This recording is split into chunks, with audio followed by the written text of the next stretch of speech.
Los orígenes. La edad prehistórica.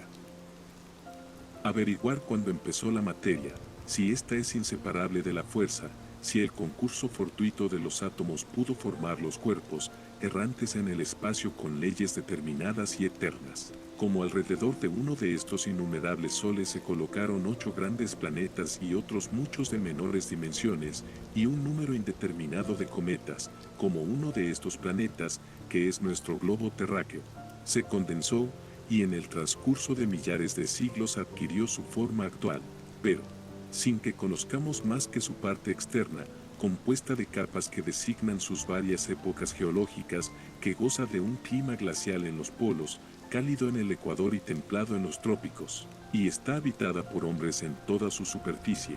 Estas y otras investigaciones semejantes incumben a otras ciencias y pertenecen a la edad llamada prehistórica. En esta, cuyos datos son recientes y muy inciertos todavía, quiere establecerse que el hombre empezó al fin de la época geológica cuaternaria, la que precede inmediatamente a la edad actual. Concluido el periodo glacial, durante el cual las nieves ocupaban la mayor parte de la Europa y del Asia, empezó el hombre su penosísimo progreso, primero sirviéndose únicamente de piedras toscas, luego de piedras talladas y pulimentadas, después del bronce y por fin del hierro. Adquirió el uso del fuego y de los metales, salió del estado salvaje en que se encontraba, viviendo en cavernas o en chozas, y vino a ser el rey de la naturaleza. Sea lo que fuere de estas conjeturas, la historia propiamente dicha considera al género humano tal cual es hoy, y se funda en datos positivos, tales como los testimonios más o menos auténticos de quienes vieron los hechos o los oyeron referir. El Génesis. La narración de más auténtica antigüedad que tenemos es el Pentateuco, Génesis, Éxodo, Números, Levítico y Deuteronomio, escrito por Moisés, bajo inspiración divina, y no contradicho por los progresos de la ciencia ni por temerarias hipótesis que a la experiencia se sustraen. Allí se refieren, en 11 breves capítulos, los orígenes del mundo, del hombre, de un pueblo, y son planteados y resueltos los problemas que más atormentaron a la razón humana. Según aquel, Dios, eterno y personal, creó la luz y la materia con un acto libre de su voluntad, ordenó la materia gradualmente, le mandó que produjese los animales, y por último creó al hombre, y, dándole a la mujer por compañera, los colocó en un sitio delicioso. Pero el hombre ensoberbecido, quiso ser igual a Dios, y violó un mandato de éste, por cuyo motivo fue expulsado a la tierra, donde ha de ganarse el sustento con el sudor de su frente, y hacerse acreedor con sus obras a la recompensa que viene después de la muerte. Una autoridad suprema que puede mandar un acto de desobediencia voluntaria que contamina toda generación futura y siembra la discordia entre los sentidos, la inteligencia y la voluntad, después una redención divina, que ilumina el entendimiento con las verdades reveladas y ayuda a la voluntad con los sacramentos. He aquí los dogmas fundamentales del cristianismo, que es la creencia de los pueblos más civilizados. La estirpe humana creció pronto bajo los patriarcas de larga vida, pero degeneró tanto, que Dios mandó un diluvio, en el cual pereció toda, excepto la familia de Noé. Sem, Cam y Jafet, sus hijos, tan pronto como dejaron de hablar la misma lengua, salieron de la Mesopotamia a dispersarse por el mundo, siendo luego troncos de 3 razas distintas, en las cuales el organismo y las cualidades particulares del cuerpo, las dotes del espíritu y las tradiciones, los sentimientos morales y el lenguaje, atestiguan la unidad de origen y la triplicidad de división. Es de suma importancia aceptar esta unidad de origen, porque de ella se deriva que todos los hombres son iguales por naturaleza, aunque diversos por las facultades, la educación y el adelanto social, de aquí que deban amarse, respetarse y ayudarse, considerar como un delito la opresión de un pueblo por otro y la conquista, y como fratricidio la guerra, siempre que no la exijan la necesidad de la defensa y la tutela de los propios derechos. La historia más dilucidada es la de los descendientes de Sem, hasta el cual desde Adán se cuentan al menos 1307 años y 2262 a lo más, y de Sem a Abraham al menos 1948 y a lo sumo 3184. Esta incertidumbre procede de que aquellos tiempos únicamente se numeraban según la sucesión de los patriarcas. El lenguaje. Poco sabemos de aquellas primeras edades. Después de haberse constituido las sociedades, se inventaron las artes y dieron principio a las ciencias. No hablo del lenguaje ni de la escritura, puesto que estas invenciones son tan maravillosas que se piensa que no pudieron ser dadas sino por quien diera al hombre la vida. En efecto, hacer que al sonido de una voz sea una tal o cual significado, no arbitrario sino admitido por todo un pueblo, cosa es que no puede obtenerse sino de quien habla ya, y mucho más el formar un discurso entero, no de nombres solos, sino con el verbo, es decir, con la afirmación de la existencia. Por otra parte, en tantos siglos, los animales nunca han refinado su lenguaje, y los leones y los ruiseñores rugen y gorjean hoy como en el paraíso terrenal, ni lanzarán nunca los seres de esta especie más que ininteligibles gritos, y aunque se les enseñe a hablar, no transmitirán la palabra a sus pequeñuelos. El hombre habla doquiera se le encuentra, hasta en los países más salvajes, ni en tradición ni en fábulas se cuenta que nadie haya inventado la palabra, y esta es ya perfecta en todas partes, es decir, basta para expresar todas las ideas. Así, las lenguas más antiguas son las más exquisitas, ningún elemento esencial se les añade, y solo se vuelven más analíticas, mientras las primitivas son muy sintéticas. En varios pueblos salvajes se encuentra cierta fineza lógica, desconocida de los más cultos, como en el maya y betoy de los americanos hay dos formas de verbos, una que indica el tiempo y otra las relaciones entre el sujeto y el atributo. Si el lenguaje hubiese sido inventado, cada grupo de hombres, cada familia tendría uno especial, sin relación con el de las otras familias. A veces el lenguaje es una de las bases de la historia de la humanidad, uno de los caracteres de las estirpes, distinguiéndose, según él, las semíticas u orientales y las indoeuropeas, y las lenguas monosilábicas como el chino.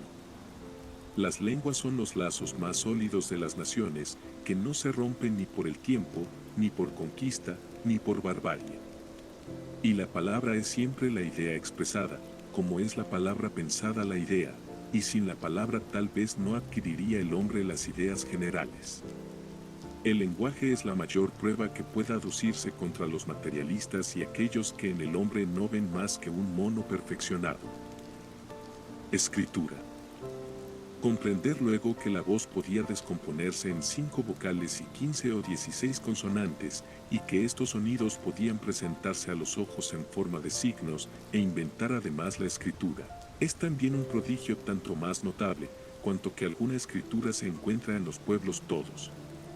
Hay escrituras jeroglíficas, donde la palabra es generalmente representada por el objeto material, como el pájaro o el monte, por ejemplo, en una figura más o menos clara del pájaro o del monte, o también por símbolos. Y hay escrituras silábicas como el chino y el japonés, donde cada sílaba tiene un signo particular.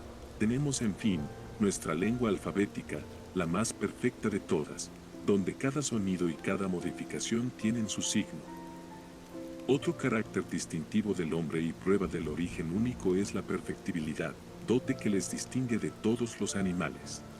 Con ella, desde la barbarie en que había vivido después de la primera desobediencia, o del estado salvaje a que lo habían reducido particulares circunstancias, pudo poco a poco adquirir tantos conocimientos, procurarse tantas comodidades, convertirse en señor de la tierra y poner la naturaleza toda a su servicio. El Asia debió ser la primera morada del hombre, ya que la mayor parte de los animales domésticos, de los géneros, de los frutos con que se regala la culta sociedad en todo el mundo, proceden del Asia y allí se encuentran en estado silvestre, como el trigo, el toro, el búfalo, la cabra, el camello, el puerco, el gato, el chacal de que provienen nuestros perros. Emigrando, el hombre llévase consigo a estos compañeros de sus fatigas y alimentadores de su existencia, y ningún otro o muy poco sabe domesticar después. Acosado por las necesidades, el hombre no hubiese inventado más que lo necesario para satisfacerlas.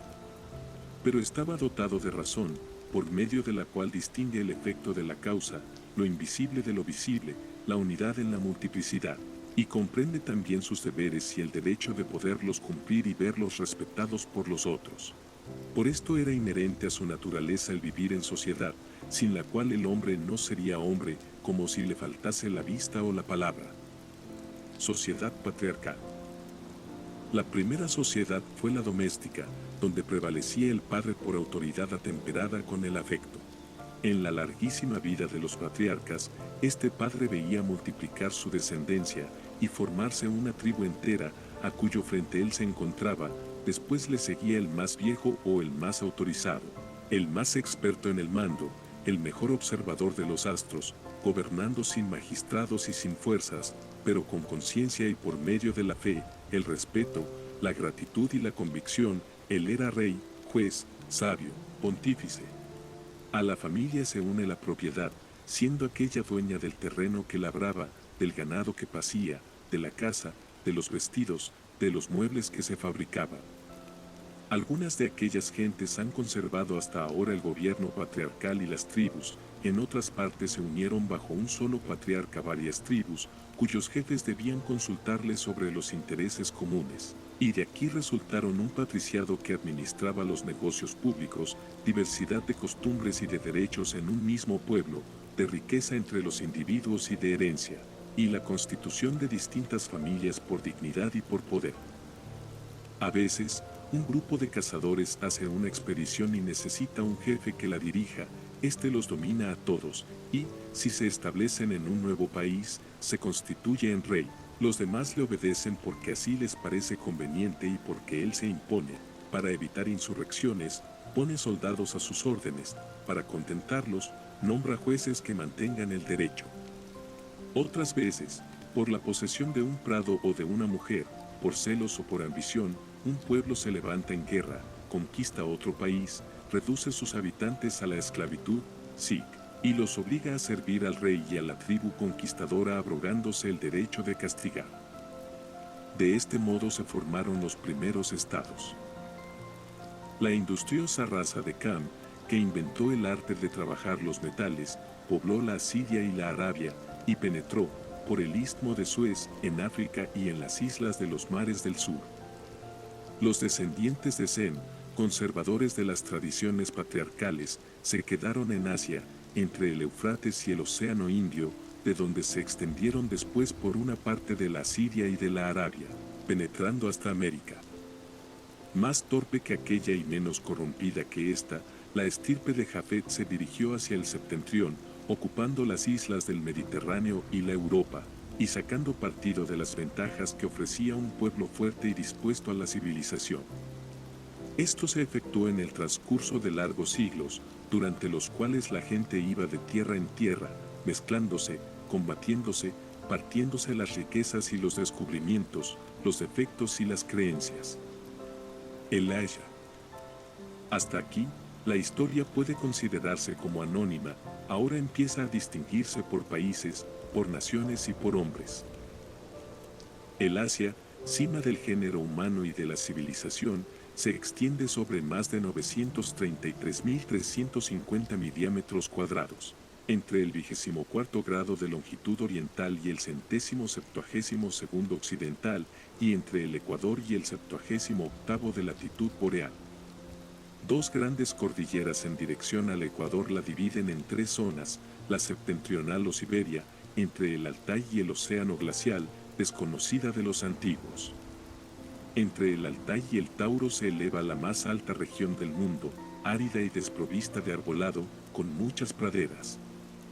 En la tercera zona, que se extiende hasta el trópico, donde aparecen, hacia el Ecuador, las penínsulas India y Arábiga, es el país más privilegiado por la naturaleza, acariciado por las brisas de un mar tranquilo, protegido por altas montañas, regado por caudalosos ríos, goza de un benigno clima, donde prosperan los animales y los vegetales más útiles al hombre, para vestirlo y alimentarlo, hay el gusano de seda, el algodón, el arroz y 1000 productos de la tierra, perlas y diamantes para adornarlo. El Indo divide el Asia meridional en dos partes, una hacia el océano y la otra hacia el Mediterráneo. En esta se fija en primer lugar la historia, y puede dividirse a su vez en varias regiones, y, la de Aquende el Eufrates. 2. La de Allende el Eufrates. 3. La comprendida entre el Tigris y el Indo. En la primera se hallan el Asia Menor, la Siria, la Fenicia, la Palestina y la Arabia.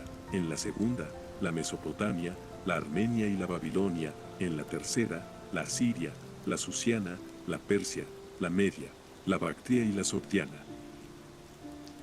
Al otro lado del todo se halla la India propiamente llamada, con Malabar y la isla de Ceilán. Más allá del Ganges, se encuentra el país de los Eris, el más antiguo que los antiguos conocieron, cuando aún se ignoraba la existencia de la China. Con el Egipto, bastante parecido a estos países, a pesar de hallarse en el África, concluye el teatro de la historia más antigua. El clima y el terreno determinan la índole y las vicisitudes de estos pueblos. Por las praderas sin límites van errando con sus aperos y caballos el mongol, el calmuco y el zongaro, como el chino atraviesa los innumerables ríos, el indio monta elefantes y guerrea, y el árabe viaja con sus caballos y el camello, verdadera nave del desierto. Así es que, desde tiempo inmemorial, son pastores errantes el mongol y el tártaro, indómitos los maratas, indolentes los indios, industriosos los chinos, comerciantes y guerreros los árabes, lo mismo hoy que hace 30 siglos. Flor de belleza es la especie humana en el Asia Central, de modo que las esclavas circasianas perfeccionan la estirpe turca. Cerca del Mediterráneo se unen la perfecta inteligencia y el sentimiento del arte. Del Ararat, que es el pico más elevado del Cáucaso, los pobladores bajaron a la llanura a medida que iba secándose, y en la fértil Mesopotamia, es decir en el país comprendido entre el Eufrates y el Tigris, en la montañosa Armenia y en la risueña Babilonia fundaron sus primeras ciudades, vastos recintos de sus campamentos, formados por chozas de caña y palma, lona y betún, tan fáciles de construir como de deshacer. La gente nómada acudía a estas ciudades, a fin de gozar de las ventajas de la vida ordenada. El país fue cuidadosamente cultivado, conduciéndose aguas de regadío. El anchuroso y despejado horizonte permitía observar las estrellas, tanto para que se orientasen los viajeros, como para que distinguiesen las estaciones los pastores, y los signos del zodiaco, y los nombres de las constelaciones demuestran aún el origen pastoril de la astronomía, convertida después en ciencia por los sacerdotes y los jeques. Despotismo. Común era la poligamia, que desordenaba a la familia acarreando la esclavitud de la mujer, el celo entre hermanos, y por consiguiente, la violencia doméstica y el despotismo público, no pudiendo existir libertad política donde no hay libertad moral, pues una sociedad de tiranos domésticos no puede formar más que un gobierno tirano. Las grandes llanuras del Asia y las costumbres nómadas facilitaban extensas conquistas, y los escitas, bajo cuyo nombre los antiguos confundieron a tártaros, afganos, mongoles y manchúes, los montañeses persas y partos. Los árabes ladrones atacaban a menudo a las gentes incivilizadas. A veces los imperios, engrandecidos por la aglomeración de varias tribus, invadían otros países, distribuyéndolos entre los caudillos, que les exigían impuestos y los colocaban bajo su dominio. La civilidad de los vencidos era a veces adoptada por los vencedores, no tanto por su moral como por su lujo y corrupción, de donde resultaba que las instituciones del país concluían por prevalecer y dominar a los vencedores, hasta que caían bajo otra invasión, cuando los sátrapas, a quienes estaban confiadas las provincias, no se declaraban independientes y constituían nuevos reinos. Aquellas conquistas eran desastrosas, a veces quedaba destruida toda una población, o era acosada por el ejército, como un rebaño, hasta ser internada en otro país. Los hebreos fueron arrojados a Babilonia y a Siria. Los egipcios a la Cólquide por Nabuco y a Susa por Cambises, y los griegos al centro del Asia por Jerjes. Otras veces, los vencedores pactaban con los vencidos, o se unían tribus de naturaleza y ocupaciones distintas, o dos reinos se juntaban, adorando a unos mismos dioses, pero conservando derechos y ocupaciones distintas. Así se formaban las castas, unas sacerdotales, otras industriales y otras guerreras, viviendo en el mismo sitio, aunque reservándose atribuciones, usos, matrimonios y cultos distintos. Mientras tanto, seguía su curso el comercio. Numerosas caravanas iban a los países más ricos en productos que hallamos en la historia de José el Hebreo. Además de estar unidos por el gobierno, los pueblos tuvieron por lazos la comunidad de ritos y creencias. Estas procedían de las tradiciones primitivas, pero se corrompieron por el pecado, y el monoteísmo se modificó según los climas, la constitución y las pasiones. Algunos paganos personificaban la naturaleza y principalmente los objetos más maravillosos y benéficos, como el sol y las estrellas, sabeísmo; otros deificaban personas, ebemerismo, quienes exageraban la idea de Dios, persuadidos de que éste lo es todo y todo es él; panteísmo, quienes reducían el culto a contemplación, como en la India; muchos lo reducían a actos prácticos, como en Egipto y en la China, o formaban el cielo según la jerarquía terrestre, y subordinaban los dogmas a las ventajas de una nación o de una raza. Todos procuraban dar a la religión un carácter nacional y hacer de Dios el protector del pueblo, de ahí que las primeras ciudades fuesen sagradas, como Jerusalén, Jericó, Jeracome, Jerápolis, Diospolis, Babel, ciudad de Dios, e Ilio, fabricada por Neptuno. Pronto en la religión popular se introdujo el arcano, misterio reservado a los sacerdotes, los únicos que podían ofrecer los sacrificios, consultar los dioses, comunicar al pueblo parte de la doctrina, reservándose la otra. De este modo pudieron los gobiernos convertirse en teocráticos en muchas partes, es decir, regidos por la voluntad de Dios, o mejor dicho por los sacerdotes que expresaban sus decretos. Al principio bastó una idea firme dominando a extraviadas costumbres para persuadir al pueblo de la existencia de un poder supremo, para establecer una semejanza entre el orden civil y el físico, que es moral porque es obra de Dios. El interés de estos sacerdotes estaba en importar a su país el conocimiento de antiguos sucesos conocidos por tradición y considerados como milagros. La cronología y geografía faltan, pues, en los hechos que la tradición refiere de aquellos primeros siglos, pero varios eruditos han tratado de dar por lo menos una ordenada sucesión a las historias mitológicas, bajo las cuales la imaginación de los pueblos acumuló circunstancias por las cuales también se puede inquirir algún dato positivo. Primeros siglos, pero varios eruditos han tratado de dar por lo menos una ordenada sucesión a las historias mitológicas, bajo las cuales la imaginación de los pueblos acumuló circunstancias por las cuales también se puede inquirir algún dato positivo. Más puros, más humanos, pero menos milagrosos son los hechos de los pueblos monoteístas, como los persas, medas y hebreos. Estos abandonaron la teofanía, es decir, la comparación de la divinidad. Las encarnaciones abundan, por el contrario, entre los indios, que tienen poemas y edificios gigantescos, y donde la idea de la divinidad se confunde de tal manera con la de la humanidad y de la naturaleza toda, que es muy difícil desarraigarlas. En la China, todo es positivo y todo depende de un emperador. Hubo, en las naciones, grandes hombres, cuya perspicacia y fuerza prevalecieron, difundiendo el concepto de lo bueno, de lo verdadero y de lo generoso. Yao era constructor de canales y aljibes, y sus chinos eran fríos, positivos y de escasa inteligencia. El egipcio Manete fabricó a Menfis, encauzó el Nilo y construyó estanques, y las generaciones de aquel pueblo se dedicaron a semejantes obras. Las expediciones de Odino se repitieron en las frecuentes emigraciones de los escandinavos. Los esquimales aparecían como cazadores de monstruos marinos. Hércules, Prometeo, Orfeo y Jasón representaban el genio artístico, guerrero y maravilloso respectivamente, siendo la gloria de los griegos. El primer gran imperio se encuentra en las llanuras del Sennaar. Nemrod de la estirpe de Cam, y cazador fuerte, fundó un imperio en Babilonia, pasó a Asiria, donde edificó a Nínive, y dejó este imperio a Nino, y el de Babilonia a Ebecó. Bactrianos, medos y persas, formaron el imperio de los arios, es decir de los valientes, unidos con los indios, pero permaneciendo monoteístas, con sus castas de sabios o magos, de guerreros, agricultores y mercaderes. Este país, llamado Eriene, entre la India, el Cáucaso, el Oxo y el Golfo Pérsico, tuvo por primer rey a Cajumarot, quien fundó a Balkh, y las aventuras de sus sucesores fueron intercaladas en los poemas, donde raras veces se distingue la realidad de la fantasía.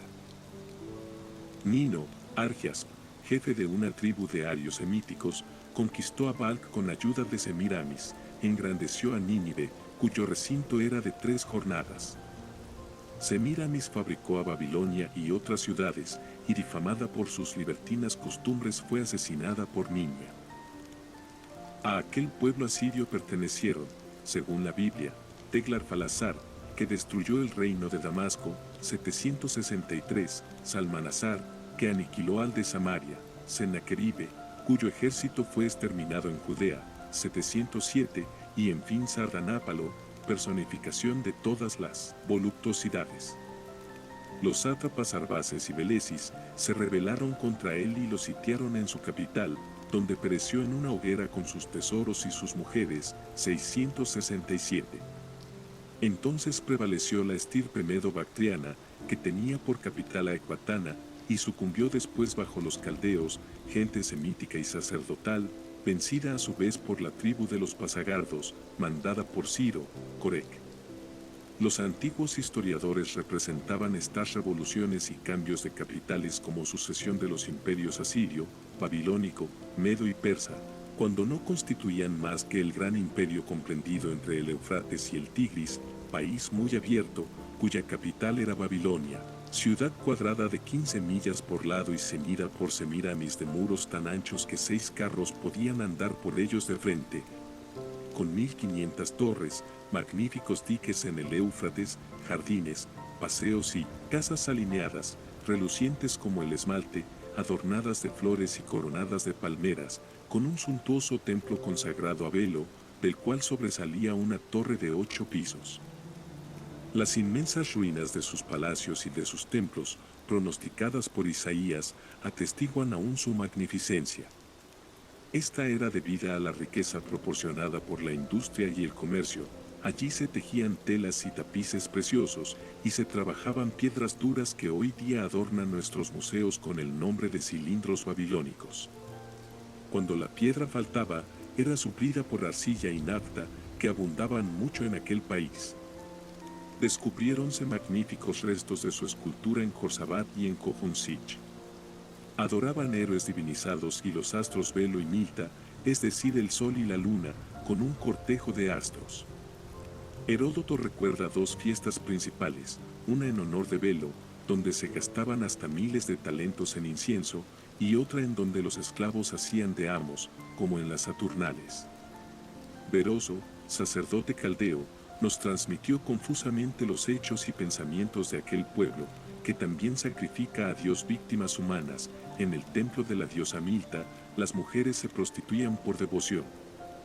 Las hermosas se vendían, y con su precio dotaban a las feas. Esmeradísimo era el cultivo de los campos, con magníficos sistemas de regadío, usaban la escritura cuneiforme, imprimiendo sus hechos en ladrillo sin coser. La ciencia y la magistratura correspondían a la clase de los sabios, hereditariamente conservadores de una doctrina más pura, de una moral más prudente y de muchos conocimientos astronómicos, hasta el punto de dividir el zodiaco en 30 grados de 30 minutos, computar el año en 365 días, menos 6 horas, y averiguar que las estrellas son excéntricas a la Tierra.